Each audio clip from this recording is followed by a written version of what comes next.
Hello friends, कैसे हैं आप सभी लोग। तो जैसे कि आप सभी लोग जानते हैं कि मैं आप लोगों को डीलेट फर्स्ट सेमेस्टर की सामाजिक अध्ययन क्लास फर्स्ट करा चुकी हूं। आज मैं आप लोगों को डीलेट फर्स्ट सेमेस्टर में सामाजिक अध्ययन की क्लास सेकंड एक धमाकेदार क्लास लेकर आई हूं। क्लास सेकंड को ऐसी क्लास जिसे पढ़ने के बाद आपको किसी भी बुक के खोलने की ज़रूरत नहीं पड़ेगी, क्योंकि मैं सभी चैप्टर के महत्वपूर्ण प्रश्नों को ही इस वीडियो में लेकर आई हूँ। और मैंने जो क्लास फर्स्ट में जो आपको प्रश्न करवाए थे, जो क्वेश्चंस सॉल्व करवाए थे, वो भी आपके बहुत ही इम्पॉर्टेंट क्वेश्चंस हैं। और कुछ प्रशिक्षुओं का कहना है कि मैम आप मुझे इम्पॉर्टेंट क्वेश्चंस करवाइए जो पेपर में आते हैं। तो मैं उनसे ये बता देना चाहती हूँ कि मैंने जो फर्स्ट क्लास में आपको क्वेश्चंस कराए थे, तो वो आपके इम्पॉर्टेंट ही क्वेश्चंस कराए थे। मैं सिर्फ 2 क्लास लेकर आई हूँ। एक फर्स्ट जो मैंने आपको करा दी है वो भी महत्वपूर्ण क्लास है, उसको भी स्किप मत करिएगा। और ये सेकंड क्लास, यानी कि उस फर्स्ट क्लास और इस सेकंड क्लास में पूरा आपका जितना भी सामाजिक अध्ययन का जितना भी संपूर्ण विषय है, जितना भी आपका पूरा सिलेबस है, संपूर्ण सिलेबस यानी संपूर्ण आपका विषय है, पूरा ये विषय आपको मैं 2 वीडियो में कवर करा दूँगी। अब आपको इससे ज़्यादा और इससे आसान क्या चाहिए। मैं आपको दोनों वीडियो में, यानी क्लास फर्स्ट में और ये जो आप क्लास होने वाली ये क्लास सेकंड है, एक क्लास फर्स्ट और क्लास सेकंड, सिर्फ 2 वीडियो आपको सामाजिक विज्ञान में पढ़नी है। अगर आपको पूरा सामाजिक विज्ञान का अध्ययन कराऊँ, पूरा एक एक क्लास पढ़ाऊँ, तो आपका 1 महीने तो ऐसे ही लग जाएगा। इसलिए मैंने सोचा कि क्यों ना मैं आप लोगों को स्मार्ट तरीके से सामाजिक अध्ययन की और सरल भाषा में एकदम आपको पूरी वीडियो, पूरा सिलेबस 2 ही वीडियो में प्रोवाइड करा दूँ। वो फर्स्ट वीडियो में ही मैं आपको पूरा सिलेबस कराने वाली थी, लेकिन क्या था कि अगर मैं उसी में पूरा सिलेबस करा दी तो आप वो क्लास देखते तो बोर हो जाते। तो बीच में थोड़ा रेस्ट भी ज़रूरी है, इसलिए मैंने उसको 2 पार्ट में डिवाइड कर दिया। मैंने क्या किया, क्लास फर्स्ट में आपको 3 चैप्टर प्रोवाइड करा दिए और आज जो बचे चैप्टर हैं वो मैं आपको क्लास सेकंड में पढ़ाऊँगी, क्लास सेकंड में प्रोवाइड कराऊँगी। तो ये बहुत ही महत्वपूर्ण प्रश्न है, एक भी प्रश्न स्किप नहीं करने हैं। दोनों वीडियो इसमें से ही सारे अति लघु उत्तरीय प्रश्न और लघु प्रश्न जितने भी हैं सब मैंने दोनों वीडियो में दे दिया है आपको।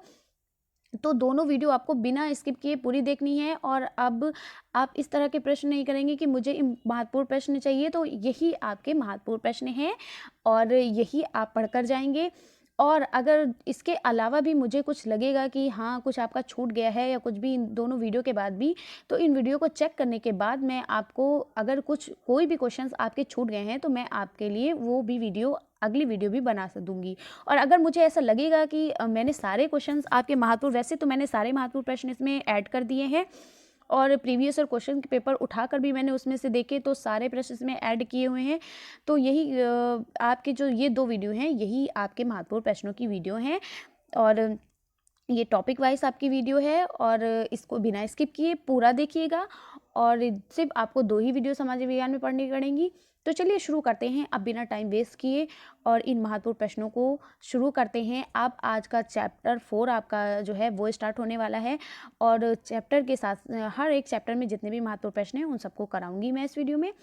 तो चलिए बिना स्किप किए बिना वेस्ट किए इस वीडियो को शुरू करते हैं। और अगर आप चैनल पर नए हैं तो चैनल को लाइक, सब्सक्राइब और शेयर कर लें और बेल आइकन को प्रेस कर लें, और ताकि आने वाली वीडियो आपके नोटिफिकेशन में तुरंत पहुंच सके। ठीक है, तो चलिए पहला वीडियो है। अब ये देखिए, सड़क दुर्घटना, यानी जो आपका चैप्टर है कि आपके चैप्टर का नाम क्या है मैं आपको बता देती हूँ। तो आपके चैप्टर का नाम है आपके चैप्टर का नाम क्या है, तो आपके चैप्टर का नाम है यातायात एवं सुरक्षा। ठीक है, तो ये यातायात एवं सुरक्षा के जो सबसे महत्वपूर्ण प्रश्न जो आपके प्रीवियस ईयर क्वेश्चन पेपर में पूछे गए हैं और जिनके आने की संभावना है उनको लेकर आई हूँ। तो चलिए शुरू करते हैं। पहला प्रश्न, सड़क दुर्घटनाएं क्यों होती हैं। ये आपके अति लघु उत्तरीय में आता है प्रश्न और आया भी है। सड़क दुर्घटनाएं क्यों होती हैं, तो सड़कों पर अधिक भीड़ या जल्दबाजी या असावधानी और सड़क सुरक्षा नियमों का पालन न करने से सड़क दुर्घटनाएं होती हैं। यानी आप सड़कों पर बहुत ज़्यादा जब भीड़ होती है या आप बहुत जल्दबाजी में होते हैं, ठीक है, सही तरीके से सड़क को एक स्थान से दूसरे स्थान पर सही से सड़क को पार नहीं करते हैं, या आप किसी भी असावधानी को बरतते हैं और सड़क सुरक्षा नियमों का पालन नहीं करते हैं, तभी सड़क दुर्घटनाएं होती हैं। अगला प्रश्न है, देखिए सड़कों पर यातायात के साधनों की अधिकता के क्या कारण हैं। यानी सड़कों पर जो यातायात, हमारे यातायात के जो साधन होते हैं, जैसे बाइक है, मोटरसाइकिल जिसे हम बोलते हैं, कार हैं, बस हैं, ये सब हमारे जो हैं, या साइकिल हैं, इनका ज़्यादा होना, इनका अधिक होना, इसका क्या कारण है कि ये बहुत ज़्यादा या अधिक हैं। तो इनका सबसे जो मेन कारण जो है वो है जनसंख्या में वृद्धि। जिस तरह जैसे जैसे जनसंख्या में वृद्धि होगी वैसे वैसे सबके पास साधन बढ़ते जाएंगे, ठीक है। तो सड़कों पर यातायात के साधनों की अधिकता किसके कारण होती है? जनसंख्या वृद्धि के कारण होती है। भाई जब आपके देश में जनसंख्या की वृद्धि होगी तो हर एक व्यक्ति क्या करेगा, अपनी सुरक्षा के लिए, अपने काम को आसान बनाने के लिए और कहीं दूर जाने के लिए क्या करता है, नए नए साधन खरीदता है। तो जब जनसंख्या में वृद्धि होगी तो उसी तरीके से हमारे यातायात के साधनों में भी वृद्धि होती रहेगी। तो यही कारण है कि सड़कों पर यातायात के साधनों की अधिकता का कारण क्या है? जनसंख्या वृद्धि है। देखिए कितने अच्छे तरीके से मैं आपके प्रश्नों को लेकर आई हूँ। ये आपके वेरी शॉर्ट क्वेश्चंस में आते हैं। अब आप बताइए कि ये महत्वपूर्ण प्रश्न है कि नहीं है, ठीक है। अगला प्रश्न है, देखिए अब आपके जो आपका पेपर जो अब ये अगला चैप्टर है जिसमें आपके प्रश्न देखिए 2015 में बीटीसी में पूछा गया है, सॉरी डीएलएड आपके बीटीसी 2015 में पूछा गया है। और ये 2015 जो सेकंड लिखा हुआ है, सेकंड का मतलब होता है जो बैक लोग, जब प्रशिक्षु क्या होता है जिनकी बैक लग जाती है तो उनका फिर से पेपर प्रोवाइड किया जाता है, फिर से उनको पेपर दिया जाता है। तो ये इसीलिए उसमें जैसे 2015 में आपका पेपर हुआ और बाई चांस या बैक लग गई तो क्या होता है, फिर से आपका पेपर लिया जाता है, तो इसीलिए उसमें सेकंड लग जाता है। तो फसल पकाने और काटने के अवसर पर देश में मनाए जाने वाले त्योहार के नाम लिखिए। तो फसल पकने और काटने पर, ठीक है, जब फसल पक जाती है तो उसके काटने के अवसर पर जो देश में हमारे जो त्यौहार मनाए जाते हैं उनके बेस पर उनका जो वो त्यौहार कौन कौन से होते हैं उनका नाम लिखना है। तो देश में फसल पकने व कटने पर निम्नलिखित त्यौहार मनाए जाते हैं, जैसे कि आपका बैसाखी मनाया जाता है, पोंगल मनाया जाता है, वैशाखी, पोंगल, मकर संक्रांति मनाई जाती है, लोहड़ी मनाई जाती है और होली आपकी मनाई जाती है, ठीक है। तो ये 5 जो आपके 5 त्यौहार हैं ये बनाए जाते हैं, वैशाखी, पोंगल, होली, मकर संक्रांति और लोहड़ी। आगे बढ़ते हैं, हमारे राष्ट्र ध्वज के ऊपर से नीचे के रंगों का क्रम लिखिए। तो हमारे राष्ट्र के ध्वज के ऊपर से नीचे तक के रंगों का रंग कैसा होता है? आपको पता है सबसे ऊपर केसरिया रंग होता है, फिर बीच में सफ़ेद रंग होता है और नीचे सबसे कौन सा रंग होता है? हरा रंग होता है। आपको पता है हमारे तिरंगा यानी हमारे झंडे में 3 पत्ती जो है इस तरीके से 3 लाइन होती हैं, ये हमारा झंडा होता है। तो इसमें केसरिया रंग और इसमें सफ़ेद रंग और इसमें हरा रंग, ओके, इस सफ़ेद रंग के बीच में चक्र होता है, ठीक है। आगे बढ़ते हैं अगले प्रश्न पर। देखिए ये भी आपका 2015 में पूछा गया है और ये 2019 में भी पूछा गया था। फिर सेकंड क्वेश्चन है आपका, सड़क पर यातायात के साधनों की अधिकता के कारण। अभी मैंने आपको बताया कि सबसे मोस्ट इंपॉर्टेंट है साधनों के अधिकता का कारण क्या है? जनसंख्या वृद्धि है। अगर यही प्रश्न आपका शॉर्ट में आता है तो आप उतना ही आंसर दे देंगे। अगर आपका प्रश्न ये लघु में आता है तो आप क्या करेंगे, तो आप इस तरीके से लिखेंगे, सड़कों पर आजकल भारी यातायात हैं, निरंतर बढ़ती जा रही जनसंख्या के कारण यातायात के साधन भी बढ़ते जा रहे हैं, ठीक है। सड़कों पर बेतहाशा जनसंख्या में वाहन होने के कारण दुर्घटना भी बढ़ती जा रही है। भाई ज़्यादा से ज़्यादा संख्या में अगर आपके साधन होंगे तो दुर्घटना भी ज़्यादा से ज़्यादा होती रहेगी, ठीक है। बहुत ज़्यादा भीड़ होने के कारण या जल्दबाजी के कारण क्या होता है, लोगों का एक्सीडेंट हो जाता है, तो इससे दुर्घटनाएं होती रहती हैं। गलत दिशा तथा गलत मार्ग से निकलने का प्रयास करने से भी यातायात की दुर्घटना बढ़ जाती है। क्या होता है, बहुत से लोग क्या होते हैं, जल्दबाजी में क्या करते हैं, यातायात के नियमों का पालन नहीं करते हैं, जिससे दुर्घटनाएं, एक्सीडेंट वगैरह हो जाते हैं, ठीक है।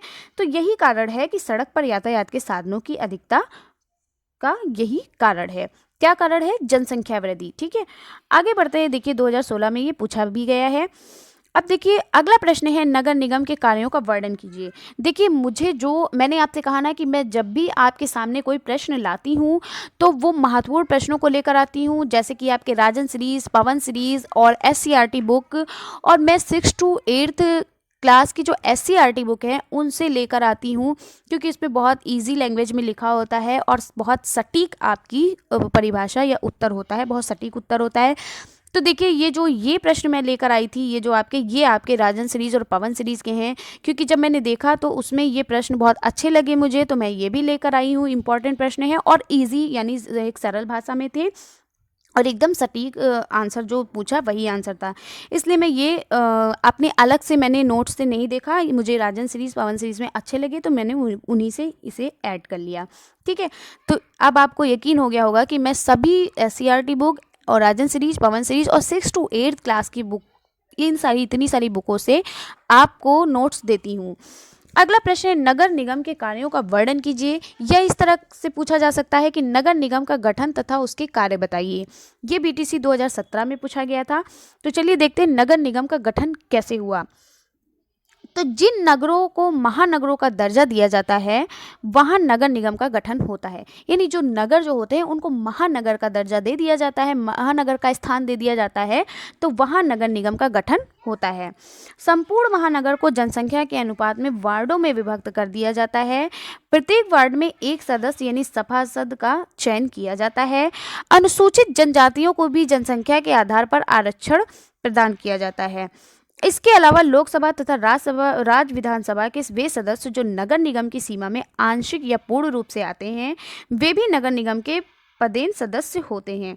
तो राज्य विधानसभा के सदस्य अपने स्थान पर विधिवत योग्यता वाले अपने प्रतिनिधियों को सदस्यता हेतु अधिकृत कर सकते हैं।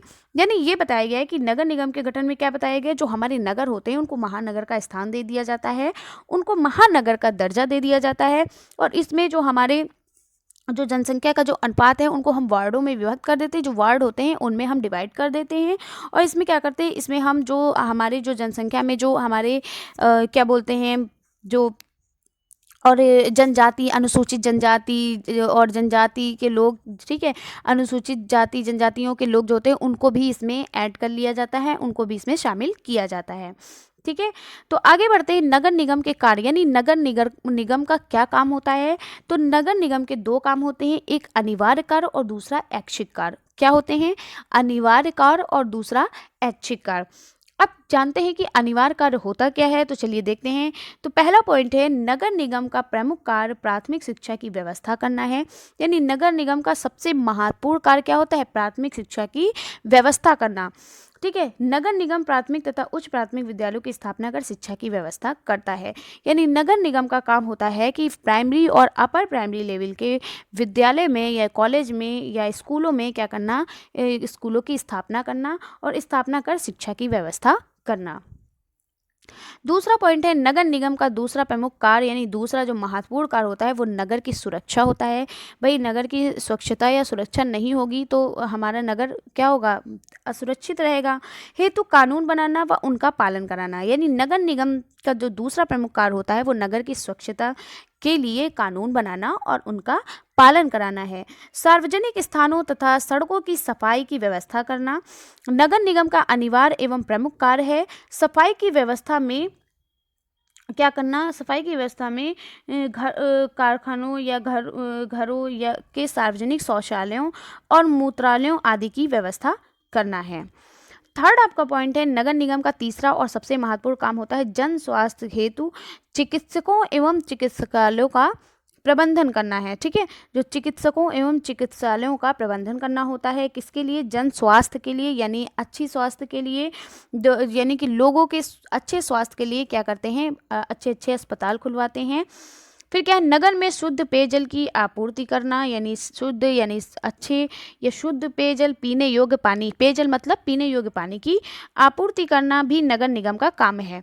संक्रामक रोगों की रोकथाम हेतु हैजा, प्लेग, चेचक, पोलियो आदि के टीकाकरण का प्रबंधन नगर निगम करती है। यानी नगर निगम के आपने कितने कार्य देखे, इसमें 3 कार्य देखे, कौन कौन से। पहला जो होता है वो होता है प्राथमिक शिक्षा, प्राथमिक और उच्च प्राथमिक विद्यालयों की व्यवस्था करना और उसमें क्या करना, उच्च व्यवस्था कराने के बाद उसमें शिक्षा की व्यवस्था करना, यानी उसमें टीचर को लाना, उसमें बच्चों को एडमिशन लेना, इस तरीके से। दूसरा पॉइंट जो इन्होंने बताया, इन्होंने ये बताया कि नगर निगम की स्वच्छता के लिए कानून बनाना, ठीक है, और उनका पालन करना, ठीक है, और क्या करते हैं, सड़कों की सफाई करवाना, शौचालय या जो सार्वजनिक शौचालय बने होते हैं, ठीक है, और पेयजल पानी, पीने योग्य जो पानी होता है उनको शुद्ध और स्वच्छ पेयजल पानी की व्यवस्था कराना। ये सब इनका काम होता है। और इनका काम क्या होता है, जन स्वास्थ्य के लिए अस्पतालों को, अच्छे अच्छे अस्पताल, चिकित्सकों और चिकित्सालयों का प्रबंधन करना होता है, ठीक है। तो ये सब इनका काम होता है। और अगर हैजा, प्लेग या चेचक, ये पोलियो, ये आदि का जो टीकाकरण होता है उसकी भी व्यवस्था नगर निगम का काम होता है, ठीक है। आई होप आप लोगों को समझ में आ गया होगा कि नगर निगम के अनिवार्य कार्य क्या होते हैं, सबसे महत्वपूर्ण कार्य कौन से होते हैं, ठीक है। और भी देखिए, चौथा पॉइंट है, पागल कुत्तों तथा आवारा पशुओं को पकड़कर इन्हें जंगलों आदि में छोड़कर कार्य नगर निगम करती है। यानी जो भी सड़कों पर या कई जगहों पर या खेतों में क्या होते हैं, जो आवारा कुत्ते होते हैं या जो पशु जो पागल जो कुत्ते होते हैं, पागल कुत्ते से क्या होता है, अगर पागल कुत्ते इधर उधर घूमेंगे तो क्या होता है, आपको काट लेंगे, तो इससे आपको क्या होगी, दिक्कत होगी। तो पागल कुत्तों और आवारा जो पशु, जो बेकार पशु इधर उधर फालतू में जो घूम रहे हैं, उनको जंगलों में छोड़ देना। या जो आपके जो वो होते हैं, जैसे कि चिड़ियाघर होता है, आपका जो जू होता है, उसमें जाकर उनको छोड़ आना, ये काम किसका होता है, नगर निगम का होता है। फिर क्या है, जर्जर भवनों को गिराना और सड़कों की मरम्मत कर कार्य नगर निगम की ही के द्वारा किया जाता है। यानी आपकी सड़कों का निर्माण कौन करता है, नगर निगम करती है। अगला प्रश्न है, पॉइंट है, जन्म मृत्यु का पंजीकरण भी नगर निगम में किया जाता है। यानी कितने लोग जीवित हैं या कितने लोगों की मृत्यु हो गई, इन सभी का, कितने लोगों का जन्म हुआ, कितने लोगों की मृत्यु हो गई, इन सभी का पूरा पंजीकरण, पूरा जो इन सभी का जो पूरी लिस्ट होती है, वो किसका काम होता है, नगर निगम का काम होता है। इन सभी का पंजीकरण करना नगर निगम का काम होता है। तो आपको पता चल गया कि नगर निगम का अनिवार्य कार्य क्या होता है। अब देखिए, नगर निगम का ऐच्छिक कार्य क्या होता है। तो ऐच्छिक कार्य क्या होता है, पुस्तकालयों, वाचनालयों, पुस्तकालयों मतलब जैसे लाइब्रेरी वगैरह होती हैं, वाचनालयों, पार्कों, अजायब घरों एवं धर्मशालाओं आदि का प्रबंधन करना नगर निगम के ऐच्छिक कार्यों में आता है, ठीक है। जैसे मेले एवं प्रदर्शनियों का आयोजन करना, यानी जो आपके मेले होते हैं, ठीक है, और भी कई सारे प्रोग्राम्स वगैरह होते हैं, तो उनमें भी नगर निगम का काम होता है कि वो उन सभी को आयोजित कराए। फिर अगला है, सड़कों के किनारे वृक्षारोपण करना। तो सड़कों के किनारे जो वृक्षारोपण किया जाता है वो भी किसका कार्य होता है, नगर निगम का कार्य होता है। और अगर आपसे कुछ क्वेश्चन अगर आपसे पूछ लेता है एग्जामिनर कि सड़कों के किनारे वृक्षारोपण क्यों किया जाता है, तो सड़कों के किनारे इसलिए किया जाता है ताकि जो आपके जो वाहन निकलते हैं, जो यातायात के साधन निकलते हैं, उनकी जो क्या होती है, दिन भर जो आवाज़ें उनकी जो होती हैं और उनसे निकलने वाले जहरीले धुओं को क्या करते हैं, वो वृक्ष रोक लेते हैं। और उनसे निकलने वाली जो ध्वनि होती है, उनको वृक्ष क्या करते हैं, रोक लेते हैं, ताकि जो उनके आसपास रहने वाले लोगों को परेशानी ना हो। अगला प्रश्न है, ग्राम पंचायत, नगर पालिका परिषद तथा नगर निगम का विवेचन कीजिए। बहुत महत्वपूर्ण प्रश्न है ये, आपके 2019 में ये प्रश्न आया हुआ था। तो नगर पालिका परिषद तथा नगर निगम के मुख्य काम क्या क्या होते हैं, इन सभी के काम क्या हैं। तो नगर पालिका परिषद तथा नगर निगम के काम क्या होते हैं, इनका काम होता है नगर की साफ सफाई कराना तथा कचरा उठवाना। अभी आपने पढ़ा इनका काम क्या होता है, नगर की साफ सफाई कराना, कचरा उठवाना, पेयजल की व्यवस्था कराना, यानी पीने योग्य जल की व्यवस्था कराना। और क्या होता है, अस्पताल, यानी क्या होता है, जन स्वास्थ्य के लिए, यानी कि लोगों की सुरक्षा के लिए अस्पताल खुलवाना, ठीक है। और क्या होता है, और जो चेचक, मलेरिया, डेंगू, इन सब के टीकाकरण की सुविधा करना, ये सभी आपके नगर निगम के काम है। तो आप आराम से बना के लिख सकते हैं, इतना तो आप कर ही सकते हैं। आप बड़े हो गए हैं तो आप खुद ही, आप एक बार मैंने आपको समझा दिया, आप समझ गए, तो वही काम इनके होते हैं। चाहे वो ग्राम पंचायत हो, चाहे वो नगर पालिका हो, चाहे वो परिषद हो, चाहे वो नगर निगम हो, तो सभी का काम एक ही होता है। तो आप अब बना कर लिख सकते हैं, ठीक है। तो क्या होता है, नगर की साफ सफाई करवाना तथा कचरा उठवाना, ठीक है, इधर उधर जो कचरा पड़ा होता है उसका उठवाना, इनका काम होता है। सड़कों की व्यवस्था करना, ठीक है, पानी की व्यवस्था करना, सड़कों पर रोशनी यानी लाइट की व्यवस्था करना। अगला है पॉइंट, पाठशाला, पुस्तकालय, बाग, पार्क, बगीचे आदि बनवाना। यानी पाठशाला आपका बनवाना, पुस्तकालय बनवाना यानी लाइब्रेरी बनवाना, बाग बनवाना, ठीक है, और आपके पार्क बनवाना, बगीचे बनवाना, ये सब किसका काम होता है, नगर पालिका, ग्राम पंचायत, नगर पालिका परिषद और नगर निगम का काम होता है। तो अगर आपसे पूछता है ग्राम पंचायत का क्या कार्य होता है तो भी आप यही लिखेंगे, नगर पालिका का क्या कार्य होता है तो भी आप यही लिखेंगे, और नगर निगम का क्या कार्य होता है तो भी आप यही लिखेंगे। फिर अगला है बाजार तथा सब्जी बाजार की सफाई की व्यवस्था कराना, शहर में संक्रामक रोग फैलने की स्थिति में पानी की व्यवस्था करवाना, टीकाकरण आदि का काम करवाना, शहर में होने वाले जन्म मृत्यु का लेखा जोखा रखना, सेम वही जैसे भी आपने पढ़ा। फिर क्या है, काजी हाउस और आवारा मवेशियों यानी पशुओं की देखभाल का प्रबंधन कराना। अगला पॉइंट है आपका, दिशाओं से आप क्या समझते हैं, इसके बारे में आपको स्पष्ट करना है। तो दिशाएं क्या होती हैं, तो वास्तुशास्त्र में दिशाओं की एक महत्वपूर्ण भूमिका मानी गई है। यानी बिना दिशा के आप क्या होता है, एक देश से दूसरे